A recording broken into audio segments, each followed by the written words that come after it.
আসসালামু আলাইকুম বন্ধুরা। আজ আমরা জানব হোমিওপ্যাথির একটি গুরুত্বপূর্ণ ঔষধ সাইলিশিয়া বা সিলিশিয়া সম্পর্কে, যা শরীরের ভেতরের দুর্বলতা, বারবার ফোড়া হওয়া ও হাড়ের সমস্যায় খুব উপকারী। সাইলিশিয়া কি? সাইলিশিয়া তৈরি হয় বিশুদ্ধ সিলিকা বা কোয়ার্টজ মিনারেল থেকে। এটি শরীরের ভেতরের প্রতিরোধ ক্ষমতা বাড়াতে কাজ করে।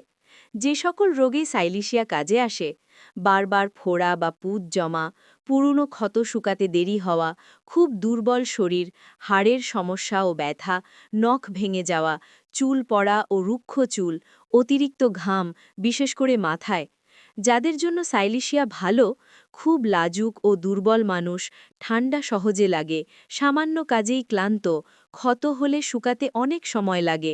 সেবনবিধি। সাধারণ ধারণা: সাইলিশিয়া সাধারণত 6x30 বা 200 পোটেন্সিতে ব্যবহার হয়, তবে অবশ্যই অভিজ্ঞ হোমিও চিকিৎসকের পরামর্শ অনুযায়ী নিতে হবে।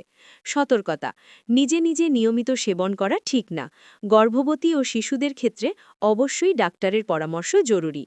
আজকের ভিডিওটি ভালো লাগলে লাইক দিন, শেয়ার করুন এবং নতুন ভিডিও পেতে হোমিও সেবাঘর চ্যানেলটি সাবস্ক্রাইব করুন। ধন্যবাদ সবাইকে। আল্লাহ হাফেজ।